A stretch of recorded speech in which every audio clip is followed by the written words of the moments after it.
Цагэлзуулагч. Юу ахвд. Ингээл амархан шидчих. За наад хорлож.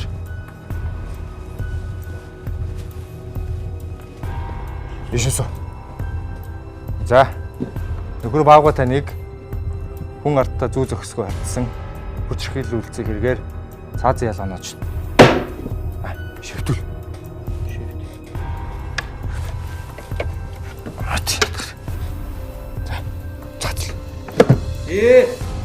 Бишээс юм байна.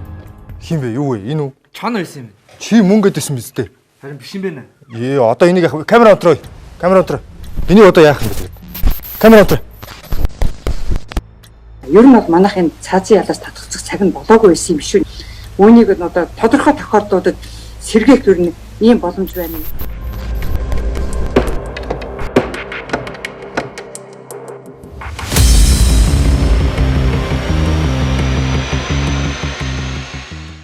Төр гэдэг үг нь хүний төлөө нэг улс болон амьдарч байгаа хүмүүсийн аж амьдралыг зохицуулахын төлөө бидний өөрсдийн байгуулсан бүтэц. Өөрөөр хэлбэл бид өөрсдийнхөө төлөө өөрсөдөө үйлчилгэж төрийг байгуулдаг юм. Сонгуулаар тойрогтой нэр дэвссэн хүмүүсийг өөрсдийнхөө маргаашийн төлөө зүтгүүлэхээр ажилд авдаг гэсэн үг. Тойрогуудаас сонгогдож ажилд орсон тэр хүмүүс эргээд та бидний маргаашийн амар тайван амьдралыг зохицлоох бодлого боловсруулж шийдэл болгоод хэрэгжүүлэх шатанда бэлдэж өгдөг. Гэтэл өнөөдөр төр гэж дээр нар сарнаас арай доогуур байдаг. Асар хүндтэй ямар нэг зүйл бөгөөд тэр нь хүн ардаас тусдаа зүйл мэт ойлголт хуучин цагийн үзэл суртлаас даравч далдаан цухалцсаар байна. Төр өөрөө буруу шийдчихэд буруу шийдвэрийг дагсан хүмүүсээ шийтгдэг явдал байх ёстой үзэгдэл мэт хүлээн зөвшөөрөгдөж эхэллээ. Ажил хариуцсан дарга руу амь тэмцэн иргэн нь 60 удаа дуудлага хийлгээд хариу авч чадалгүй хотынхоо босго дээрээс хорвоог орхилоо.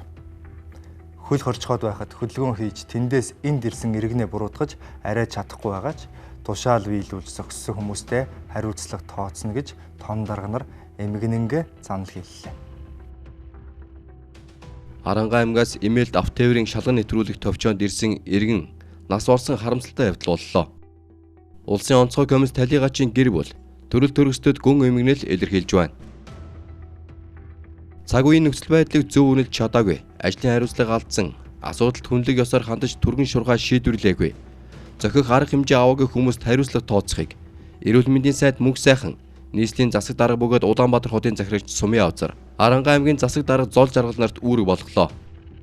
Цэрэг тушаал биелүүлнэ. Тушаал үл бүтэх тэнэг байх нь цэргийн асуудал биш. Тушаал биелүүлэх нь л цэргийн хариуцах хэрэг. Байхгүй шинжилгээг нь нэгсээр байгаад нэг иргэндээ эмнэлгийн тусламж үзүүлэлгүй амьд нь хүрлээ. Тэд хууль зөрчөөгүй. Гэхдээ иргэнээ хамгаалаагүй. Хотынхоо үүдэнд 48 цаг машинда амьд тэмцэж байсан иргэн эмнэлгийн тусламж аваад амьдрах боломж байсныг эрх бүхий байгууллага шударгаар тогтоож чадвал энэ бол хууль ёсны аллага. Хүмүүс амь насандаа аюул учруулахыг төргүүгээр хийж чадна. Гагцхүү амнасаа баталгаажуулж хамгаалуулахын тулд төрийг бий болгодог. Улсын их хурлын гишүүн Сүхбаатарын эргэн улс хоёрыг заагалж ялгаад байгаа шиг төр эргэн хоёр тусдаа зүйл биш юм. Иргэдээ аварж ийн, аж ахуй нэгж аварж ийн гэдээ улсаа алж болохгүй. Эдийн засгийн эрүүл мэнд гэдэг бол маш нарийн зүйл бас. Төлгөө тооцоо юм харах ёстой. Сэтгэлийн хөдөл улс төрийн хөдөл байж болохгүй. Энэ бол төрийн түшээд маань улсын төрөөсөө тусдаа нэг зүйл байгаад тэр хоёр нь иргэдгэх хэсэг бүлэг хүмүүстэй харилцаа үүсгэдэг мэтээр төр оршихуун мөн чанарыг алдуулсан ойлголттой байгаагийн нэг жишээ.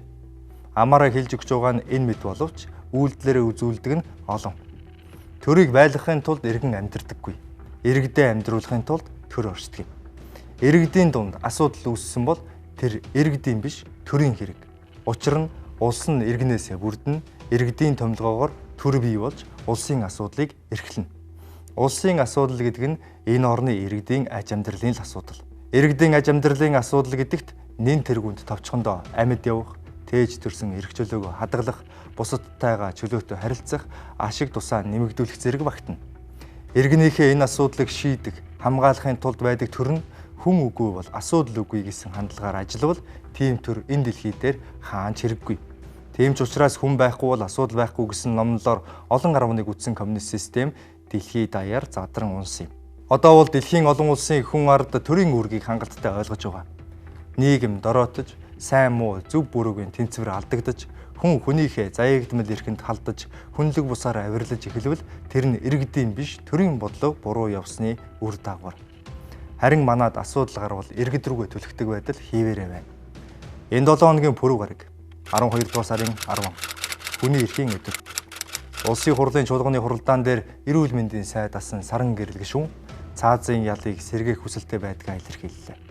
Зүгээр их хүн эмэгтэй хүн цаазын ял ярих нь инэрэнгүй оновчгүй харагдаж магадгүй. Тэгвэл бага насны болчир охиныг хүчнэсэн энэ тохиолдолд бол ер нь бид нар бол хуулийн хатуу залт руу орох шаардлагатай юм байна. Ер нь бол манайх энэ цаазын ялаас татгалзах цаг нь болоогүй байсан юм шүү Нямбатар сайдаа. Үүнийг нь одоо тодорхой тохиолдлуудад сэргээх ер нь ийм боломж байна уу? Ингэж одоо цочроо өгч, ингэж бид нар хүүхдүүдээ, эмэгтэйчүүдээ, хүчин өгс хүмүүсээ хангаалахгүй юм болохгүй мэн гэсэн ийм одоо нөхцөл байдал үнэхээр цаг үеийн шаардж шít. Нэгнийхээ биед халдаж хохироох нь эрэм гэж хүүсээр ангилах шаардлагагүй. Альч хүүсэнд байж болохгүй гэмт хэрэг. Эмэгтэй хүн өвддөг, эрэгтэй хүн өвддөггүй. Өвдөгч ёсгүй. Өвдвөл арчаагүй хэрэг гэдэг хандлага нь өөрөө эмэгтэйчүүдийг хамгаалж байгаа биш, хүүсээр ялгуурлаж байгаа хэрэг юм. Харин бага насны хүүхдийг хүчирхийлэх гэмт хэрэг сүүлийн үеийн монголчууд зэрлэгссэн болохоор гараад байгаа биш. Мэдээллийн технологи хөгжөөд төр нийгэм нээлттэй болж байгаа болохоор олноороо ил харагдаад эхэлж байгаа юм. Үүнийг гэмт хэрэг бүртгэлийн статистик маш тодорхой хэлж өгнө. Ийм гэмт хэрэг хийсэн хүмүүсийг цаазаараа авах нь зөв гэж үздэг, дэмждэг хүн та бүхний дунд олон бий. Гэвч та хэрсүү ухаандаа нэг бодоод үзээрэй. Нийгмийн амьдрал нь, нийгмийн гишүүдийнх нь оюун санаа нь тийм дорой байдалд байгаа нь нийгмийн буруу гэд тийш нь цаазын ял илгээе гэж байна. Гэтэл улс, нийгэм иргэнээ хөгжүүлж, байгалаас заяасан мөн чанарт нь зөгтсөн бодлого боловсруулж, оюун санаанд нь гэгээ татуулах үүрэг нь уг нь төрийнх. Төрийн биелүүлж чадаагүй даалгаврынх нь гор нийгэмд хүчирхийлэл, аллаг болж илэрдэг юм. Гэтэл даалгавраа гүйцэтгэж чадахгүй байгаагаа ухамсарлаж, илүү сайн ажиллахын оронд асуудлын шийдэлд шууд аллаг санал болгоно гэдэг бол байж боломгүй зүйл. Хүнийг шийтгэхийн тулд биш, шийтгэхгүй байхын тулд хууль байдаг. Өөрөөр хэлбэл нийгмийг зангидахын тулд биш, зангидах шаардлагагүйгээр урагшлах боломж бүрдүүлэхийн тулд хууль зохиодог. Өнөөгийн Монголын хуулийн салбарыг толгойлж байгаа хууль зүйн сайд Нямбатар саран гэрэл гишүүний асуултад ингэж хариулж байна. За цаазарын хоолыг эргээд сэргээх олон улсын эрх зүйн боломж нь ямар байна вэ гэд би 2018 онд Нью-Йоркд бас ажиллаар явах үедээ нэгдсэн үндэсний байгууллага дахь суурин төлөөлөгчийн газраар орж энэ асуудлаар тодруулах хэлсэн. Манай өөрийн суурин төлөөлөгчийн газар. За ингээд хуулийн 6 дугаар хорооныхон ийм тайлбар өгсөн. Энэ юу гэвэл Монгол улстай нийлж нийтдээ 54 улс энэ протоколд нэгдэж орсон юм байна. За хэрвээ бид энэ протоколоос гарья, цаазарын хоолой үндснийхээ хууль тогтоомжоор сэргээе гэвэл үлдсэн 53 улсаасаа нэг үржилсэн зөвшөөрлийг авсан тохиолдолд Монгол улс энэ нэмэлт протоколоос гарч улмаар үндснийхээ хууль тогтоомжоор цаазарын хоолыг сэргээх боломжууд бүртгэхээр ингээд хуульчлагдсан байгаа. Хууль зүйн салбарыг толгойлж байгаа хүн хуулийн философи ойлгодог байх ёстой. Хууль юуны төлөө байдаг? Улс гэж юу вэ? Иргэн гэж хэн бэ? Хүний зам ёсны эрх гэж юу хэлдэг вэ гэдгийг хамгийн сайн мэддэг байх учиртай. Тэгээд саран гэрэл гишүүний асуултад цаазын ял сэргээх гаргалгааг тайлбарлах биш, цаазын ялаас улс орнууд яагаад татгалцсан? Цаазын ял ямар муу ур дагавартай? Төр яах гэж байдаг вэ гэдгийг хэлж өгсөн бол түүнд баяр хүргэх байлаа. 2017 онд Монгол улсын ерөнхийлөгч цаазын ялыг сэргээх тухай санаачлаг гаргасныг тухайн үеийн парламент дэмжээгүй юм. Дэмжихгүй байх бодиттой олон шалтгаан байгааг дараагийн хэсэгт товчхон дурдъя.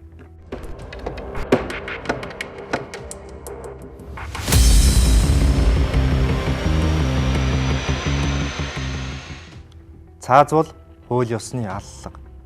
Амийг амиар солих нь зөв. Хүүхэд хүчирхийлсэн амьтныг шоронд тэжээх хэрэггүй, шууд цаазлах хэрэгтэй гэж бодож байгаа хүн цөөнгүй.